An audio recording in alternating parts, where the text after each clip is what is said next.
case scenario.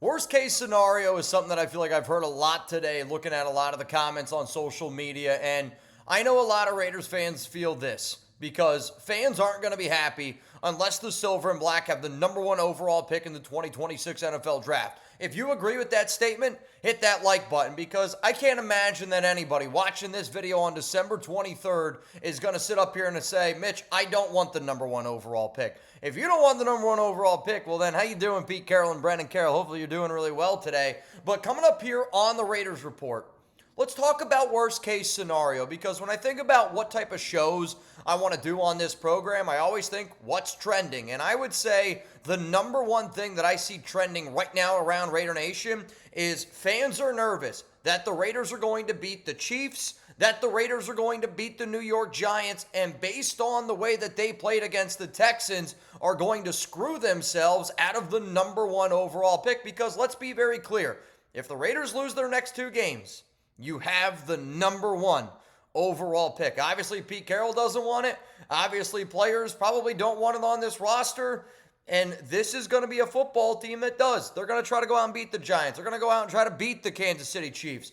But I'm somebody that I feel like I have a good tab of what the nation is saying. So today, we're going to talk about worst case scenario. So here's my question to you, because obviously the Raiders need to lose to both the Giants and the Raiders need to lose to the Kansas City Chiefs. My question to you is this: which one of those games scare you more?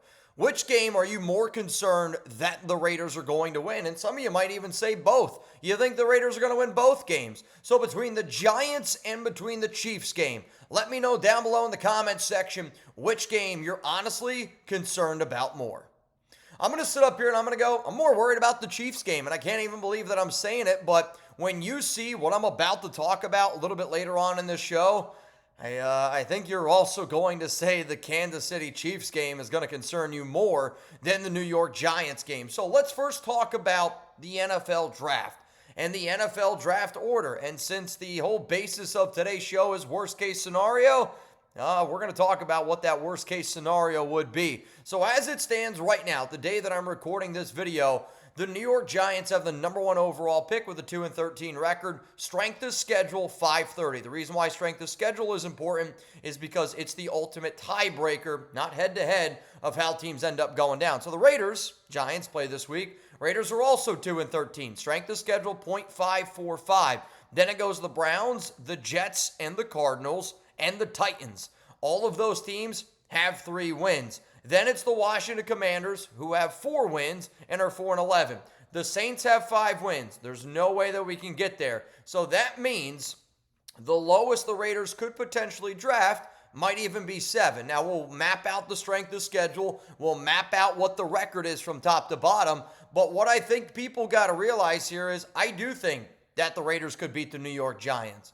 I do think that the Raiders could beat the Kansas City Chiefs. I'm not saying that it's going to happen, but I do believe in my heart of hearts that it is a true coin flip. And if you would have asked me 2 weeks ago if I thought that the Raiders beating the Giants and the Chiefs was a true coin flip, I don't think I would have believed you. But this is where we are currently sitting on December 23rd, and that's just the way that it is. So let's first talk about the Giants schedule, because I think we're going to go through and we're going to look at the Giants schedule, the Raiders schedule, the Browns schedule, the Jets schedule, the Cardinals schedule, the Titans schedule, and the Commanders schedule. And I'm not going to sit up here and ask y'all to say yes or no down in the comments, but while I'm reading out who these teams play, I want you to think about in your head whether or not they're going to be able to win a game or not. And if you enjoy this type of Raiders content, I hope that you hit that subscribe button.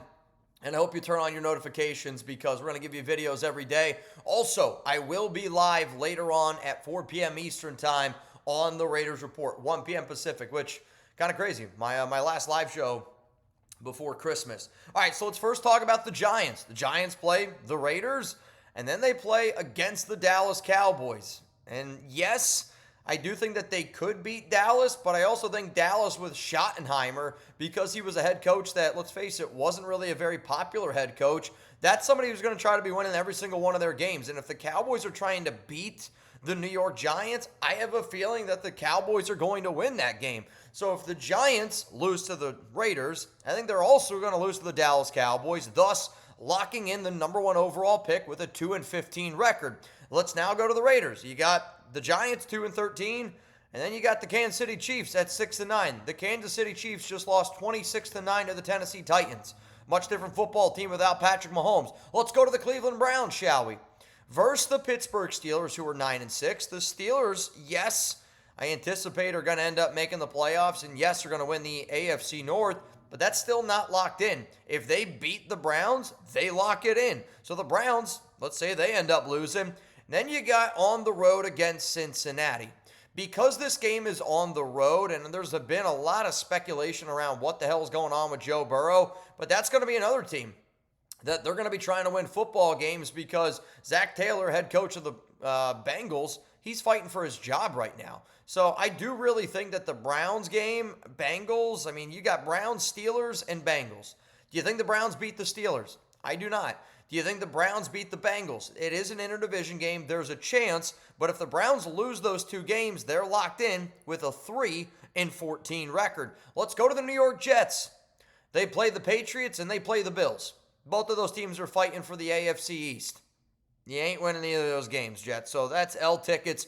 3-14 for the New York Jets. Let's now go to the Arizona Cardinals at the Cincinnati Bengals at the Los Angeles Rams. Those are 2, again, road games. And when you're a bad football team, winning on the road is not an easy thing to be able to do. So if the Cardinals lose both of those games, 3-14. You see a trend? Tennessee Titans versus the New Orleans Saints, who have all just won 3 straight games and are playing some good football. And then at the Jacksonville Jaguars, who are going to be fighting for playoff seeding and fighting for the chance to have the AFC South. I believe they will have the AFC South. I believe they have like a 1-game lead right now over Houston, who's 10-5. I don't know exactly what the tiebreakers are in there, but does anybody think the Titans are going to beat the Jags? I know I certainly do not. And then Titans beating the Saints. Right now, no, I don't think that that's going to happen. So Tennessee finishes with a 3-14 record. Now let's go to the Washington Commanders. The Commanders play the Dallas Cowboys. I don't see Washington beating Dallas. And then the Commanders got to go on the road in Philadelphia. Philadelphia, yes, is locked in the NFC East, but if they can finish the season 12-5, you probably have a better chance of getting a higher seed. And that's a football team right now that they need to be playing their best football going into the playoffs. They're not playing their best football right now. They still got to get the ball rolling a little bit. But to me, I look at the Commanders and I go, they're going to lose to the Dallas Cowboys, and then they're going to lose to the Philadelphia Eagles, thus finishing 4-12. So with all of that being said, again, worst case scenario, I'm going to tell you where the Raiders could be drafting at if they beat the Giants and if they beat the Chiefs. And since we're talking worst case scenario, where the Raiders would be drafting if the Browns, Giants, Jets, Cardinals, Titans, and Commanders all lose out. Before I tell you where the Raiders could be drafting, a quick word from our sponsor, GLD. We got a new sponsor here, and let's be real. Buying men's jewelry used to be a nightmare. It was low-quality junk that snapped after a week, or it was insanely overpriced with ridiculous markups. That's why I rock with GLD. If you use code CHAT at GLD.com, you can get 50% off. GLD has it all. Chains, pennants, rings, earrings, fully iced out watches, so you can find the perfect gift for anyone on your list. They are quality pieces built to last that don't break the bank. Every piece comes with a lifetime warranty. It's literally built to last the rest of your life. Can't think of a better gift? Give this season than jewelry that will last a lifetime. It's always real gold in every piece. You can really feel and see the quality in person. Now, I wanted to be able to show you all the chain that I'm rocking and the pennant that I'm rocking. And again, I apologize, I'm sitting down. I don't typically sit down when I do this show. But this, to me, this one is a 20-inch, which is kind of the size that I like when I rock my chains, when I rock my pennants. Now, if you wanted to just get the chain, like when Alex and I go out, y'all might get mad. I don't wear the shield when Alex and I go out. I usually just rock the chain. But here on a Raiders game day, you want to rock your team, you're going to be able to do it, and 50% off is one hell of a deal. So GLD has an official collab with the NFL, and you can get every NFL team on a pennant this season. They also have official collabs with the NBA, WNBA, MLB, NCAA, MLS, and even DC Comets. Chains and pennants that let you rep what you love. Work hard, change the game. Right now, GLD is making holiday shopping easy. For a limited time only, new customers get an insane deal. Use code CHAT, that's C-H-A-T, to get 50% off at GLD.com. That's 50% off with code CHAT at GLD.com. After you purchase, they'll ask you how you heard about them. Please support our show and tell them that me, Mitchell Renz, host of the Raiders Report and Chat Sports, sent you. Okay, let's now talk about the Raiders if they beat the Giants and if they beat the Chiefs. And if the Giants, Browns, Jets, Cardinals, Titans, and Commanders lose their next 2 games, the Las Vegas Raiders would be picking number 7 overall. When I did the math on this and when I looked at it, I didn't necessarily know what I wanted to do for my video this morning. And once I did the math on that, I was literally like, all right, we got to unfortunately do a video on this because this is, in my opinion, what I think Raider fans are wondering. If we beat the Giants, if we beat the Chiefs, and again, I don't see the Giants. If the Giants lose to the Raiders, I don't see them winning another game. I don't see the Browns, the Jets, the Cardinals, the Titans, or the Commanders winning another football game. So that means if the Raiders beat the Giants and if the Raiders beat the Chiefs, I really think that we're going to be picking at number 7 overall. And the reason why we would be picking at number 7 overall is because of strength of schedule. Yes, I understand that Washington beat the Raiders 41-24 back in Week 3 NFL action. But when you look at the strength of schedule, the Raiders right now, as it stands, are a .545. The Commanders are at a .500. There's no way possible the Raiders and Commanders are going to get anywhere close enough to where the Raiders would be picking number 6. So what would be crazy is we would be picking number 7. Now, when you look at strength of schedule for the Browns, they're at 490. The Jets are at 539. If the Raiders were to win only one of those games, and if they were to lose the other game, then you would be sitting right there with the number 4 overall pick. So in my personal opinion, if the Raiders win a game, you're picking number 4. If the Raiders win both games, you're going to be picking number 7. And if you're picking number 7, good luck to you, man. Because I don't know who's going to want this job. I don't know what's going to be happening next. And I think if you're the Raiders and you're picking number 7, I think it's the most likely possibility of Max Crosby asking for a trade that we have ever seen in the history of the Raiders and Max Crosby. I'm not saying Max wants to be dealt, but if you're at number 7, unfortunately, you got to talk about full-on rebuild because you're not going to have the number 1 pick. You're not going to have the easy path to go get a quarterback. And I do believe that if the Raiders win these next 2 games, you're going to be looking at a potential Max Crosby trade. Mark my words. If you win these next 2 games, you're going to be looking at a Max Crosby trade. I'm not saying it's going to happen, but that conversation needs to happen. So if you're somebody out there that doesn't want to trade Max Crosby, you definitely don't want to win these next 2 games. Because when you look at the path to the quarterback, to me, that's the number 1 reason why the Raiders got Pete Carroll this past year and why this has been a very unpopular job. It's because the path to the quarterback hasn't been there. It's why Jimmy Garoppolo got signed by Josh McDaniels. It's why Gardner Minshew was brought in by Antonio Pierce. It's why Pete Carroll decided to trade and give an extension to Geno Smith. It's because the true path to a quarterback hasn't been there, and because the Raiders have so many missing pieces on both offense and defense, you need to be able to save that draft capital to rebuild. And if you're sitting there at pick number 7, the Giants, maybe they draft a quarterback. There's already been some rumors that if they have the number 1 overall pick, they could look at a Fernando Mendoza. I know my guy Marshall Green keeps on telling me Jackson Dart's the guy, but a lot of things can change, and a lot of things can change quickly, especially if you're bringing a new head coach. A new head coach wants Fernando Mendoza. Look at the Browns. They have Deshaun Watson and Shador, but maybe, I don't know, it doesn't really seem like they like Shador. Deshaun Watson isn't a likable guy. The contract tells me that they should stick with Deshaun, but at the same time, you never know. Maybe they decide to go new quarterback. The one problem is the Jets, and the Jets are definitely going to go after a QB. They traded away Quinnen Williams. They traded away Sauce Gardner. They don't have a clear path at quarterback. And if you're the Raiders and you're sitting there at number 7, there's no way in hell you have enough draft capital to outbid the New York Jets to go get Fernando Mendoza.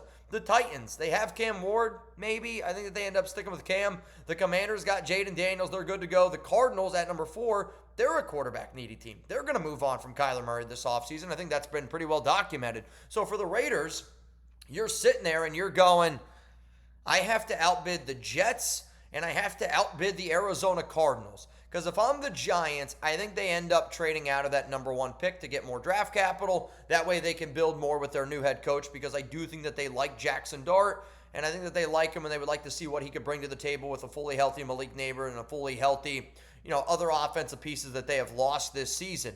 So if you're the Raiders then, and if you know you're not going to be able to go up and trade for your quarterback, your options are, in my personal opinion, draft another quarterback later, whoever it might be. Maybe it's a Ty Simpson. Maybe it's a Cam Sellers. None of those names really get me all that excited, but if you're able to get a guy in the 2nd or 3rd round, maybe you're more excited about it. You could trade for a quarterback this offseason. You could sign a free agent, or do you stick with Geno Smith? Because if you're at pick number 7, I think the worst case scenario is you stick with Geno Smith. Can't happen again. I don't want to deal with it. Geno don't want to deal with it. Fans don't want to deal with it. So here's going to be a question for you. Let's say you don't have the number 1 overall pick. Let's say you're picking number 7, and your options are draft a quarterback later, trade for a quarterback this offseason, sign a free agent quarterback, or stick with Geno Smith. You're about to get it with the YouTube ad break. While that ad is playing, I want you to scroll on down and give me your answer. My answer coming up here in just a moment. The reason why I'm going to say trade for a quarterback, it's because the quarterback I would trade for is Jalen Milroe. And I keep saying it over and over again because a few years ago, I was very heavy on trading for Jordan Love. Fans called me crazy, but to me at that time, you could have traded for Jordan Love for a 4th-round pick, and I believed in Jordan Love, just like I believe in Jalen Milroe. And I literally just saw a tweet here from Tom Davis. Shout out to Tom. He said, huge shout out to Mitchell Renz when he said that he liked Drake May as the best young quarterback in the NFL. Personally, to me, I feel like I've done a really good job analyzing which quarterbacks would fit well with the Raiders and which ones would not. And I'm not always saying I'm always going to be right. Obviously, I'm not always going to be right. I was hoping Geno Smith was going to be good this season. But Jalen Milroe, to me, is a 4th or a 5th round draft compensation because they have Sam Darnold. And, this is a team that's looking at Clint Kubiak. I don't think that the Clint Kubiak offense is similar with Sam Darnold compared to Jalen Milroe. But the other reason why I like Milroe is because of the offensive fit with Ashton Genty. With this offensive line, I'm hoping that we can build with a good tight end group in Michael Mayer and Brock Bowers. I think that the recipe for success with Jalen Milroe is a lot easier because we can run the football more effectively with a quarterback like Jalen, where we might not be able to throw it, and that's fine, but you might be able to give Jalen a little bit more time to materialize to become a good passer, very similar to Jalen Hurts, and you have a lot of people in this front office that help Jalen Hurts turn into the quarterback that Jalen Hurts is. So I am team trade for Jalen Milroe if you have the number 7 overall pick, because, again, you need to be able to use that other draft capital to invest in other areas. But again, we're talking here worst case scenario. And the only way that worst case scenario ends up happening is if you beat the New York Giants and if you beat the Kansas City Chiefs. So right now, which is crazy because the last time that I saw the Raiders-Giants odds, I saw it at -3.5 for the New York Giants. I am now seeing it as the Raiders are 1.5 point favorites and the over-under is 41.5. That does scare me because I'm not saying Vegas knows all, but for the Raiders to be favorites, I do think that's a little bit more of them playing the at-home realm. I also know the Giants are really bad against the run. The Raiders with Ashton Genty showed they could run, but there is a reason why earlier on in this video I said the Chiefs game scares me more, and it does scare me more. And the reason why the Chiefs game scares me more is obviously Patrick Mahomes is out with the ACL. Gardner Minshew is now out with the season also with the ACL, and the Chiefs just signed Shane Buechele off of the Bills practice squad. So that means, as it stands right now, the Kansas City Chiefs, the top 2 quarterbacks most likely to start against the Raiders in Week 18 action, Chris Oladokun, I don't even know if I pronounced that guy's name right. He was 11 of 16 for 111 yards, no touchdowns, no interceptions, and a fumble against the Tennessee Titans. But that is somebody that got his first NFL action this past week against the Titans, and it's because Gardner Minshew went down with an injury. If that guy's worse than Gardner Minshew, that's concerning to me. Also, Shane Buechele, 2021 UDFA. Originally went to college football at Texas, then he went to SMU. No NFL stats. None. And I know that the NFL is a quarterback-driven league, and even though Geno Smith stinks, and even though Kenny Pickett might not be that great, Aiden O'Connell's got his limitations as well. If Aiden O'Connell, Kenny Pickett, or Geno Smith walk out onto the field, they're going to be the better quarterback that lines up against whoever the hell Kansas City decides to put out there. So because this show is worst-case scenario, I am really freaking the F out because I do think the Giants is a winnable game. And I do think the Chiefs is a winnable game. And I'm sitting here with a 2-13 record praying to my lucky stars that we get the number 1 overall pick. And man, oh man, am I sweating about it. Because it doesn't look good right now. And I hate saying it, but I really don't think it looks very good right now for the Las Vegas Raiders and that number 1 overall pick. All right, y'all, I'm getting ready to hop on out of here. Enjoy the rest of your day. And reminder, I will see you a little bit later on at 4 p.m. Eastern Time, 1 p.m. Pacific, when I go live on the Raiders Report. And again, we're talking worst-case scenario. The Raiders winning their next 2 games and picking number 7 overall in the NFL Draft, I think is the definition of worst-case scenario. If you're looking for even more videos from the Raiders Report, make sure you click the subscribe button right here. I promise you, man, I'm going to do my best to always keep you guys up to date. Good news, bad news, all news. If it's Raiders related, you already know where to find me. You click this video here. YouTube's going to recommend this one for you if you enjoyed this one. And then this also is another video that Chuck, my guy, recommends for you.